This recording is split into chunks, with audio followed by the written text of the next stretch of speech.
54,000 ఎకరాలు ఏమైనట్టు?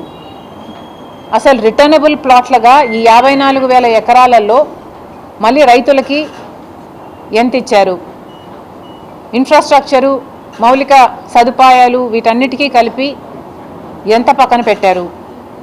ప్రభుత్వ అవసరాల కోసమో లేక ప్రభుత్వ వ్యవస్థల కోసమో ఎంత కేటాయించారు?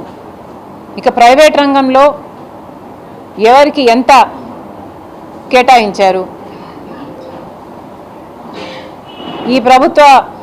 ఈ సంస్థలన్నిటికీ కలిపి ఎంత పెట్టుబడులు ఎక్స్పెక్ట్ చేస్తున్నారు? ఎంత పెట్టుబడులు ఎక్స్పెక్ట్ చేసి వీళ్ళకి ఆ భూములను కేటాయించడం జరిగింది? మీరు చేసిన కేటాయింపులకు గాను ఎన్ని ఉద్యోగాలు వస్తాయి?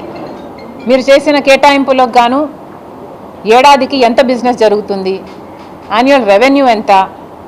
మీరు చేసిన కేటాయించిన ఈ భూముల కంపెనీలు ఏవైతే ఉన్నాయో వాటి గ్రోత్ పొటెన్షియల్ ఎంత? అసలు ఈ వివరాలన్నీ ఎక్కడున్నాయి? ప్రభుత్వం సంబంధించిన సిఆర్డిఏ వెబ్సైట్లో ఇవన్నీ ఎందుకు దాచిపెట్టారు?